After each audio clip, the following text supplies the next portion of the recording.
I mean, you've painted what many would view as a ridiculous picture of a man dubbed the Butcher of Tehran.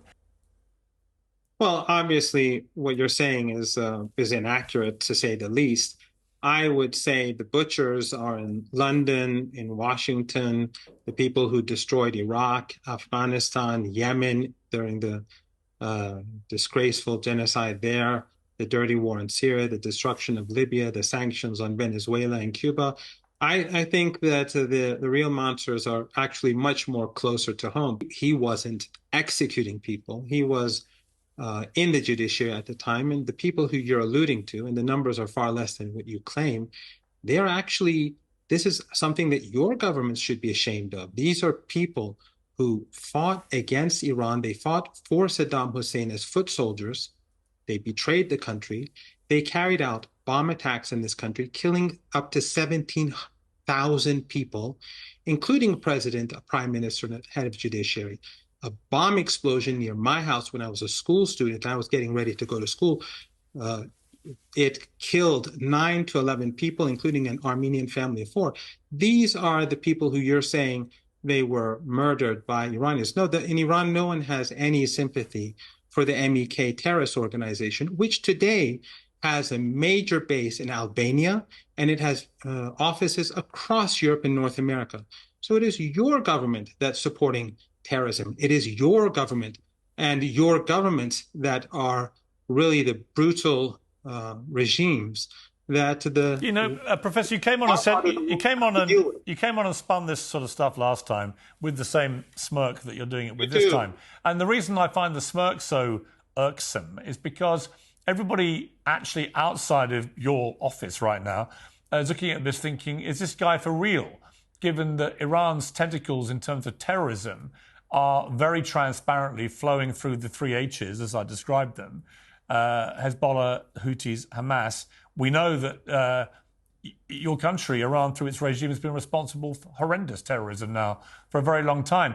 Why do you expect people watching these interviews, when you do them, to just calmly believe you when you say that all the bad guys are everybody else and the downtrodden, oppressed, much misunderstood people are the Iranian regime that is despised by so many people in Iran itself?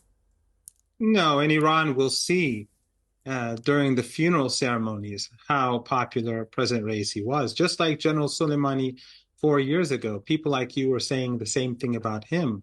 But we saw millions come to the street. Just because in the West you say this sort of thing doesn't mean that that's the reality on the ground over here.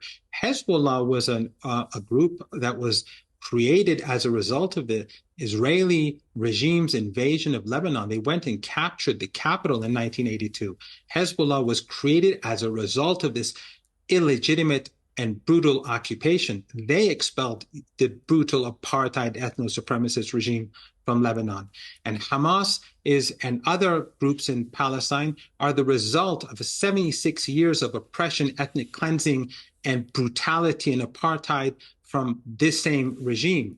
So when you speak about the Houthis or Ansar Allah, you're talking about a decade of genocide carried out by the Saudis and the Emiratis, who are your allies, and your governments were supporting them. Your government starved the people of Yemen to bring them to their knees, but you failed, and you failed today as well. So no, you cannot blame the victims.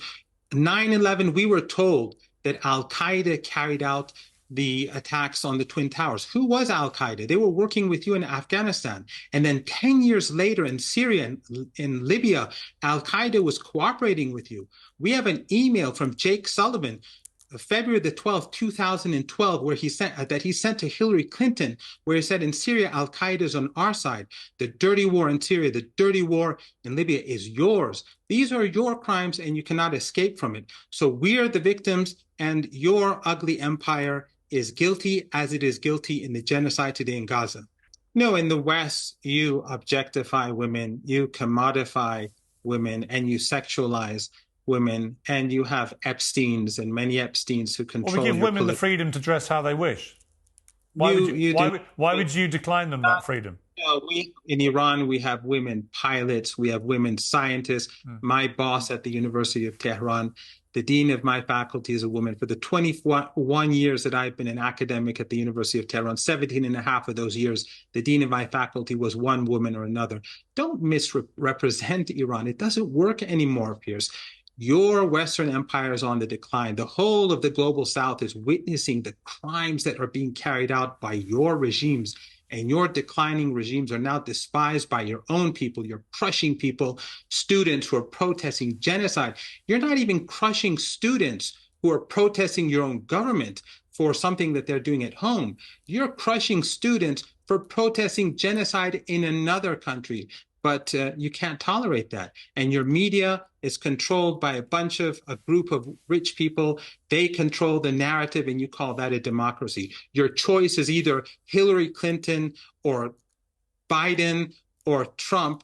And then when that decision is made, the whole of Europe, Canada, the UK, Australia, and New Zealand fall in line as good soldiers.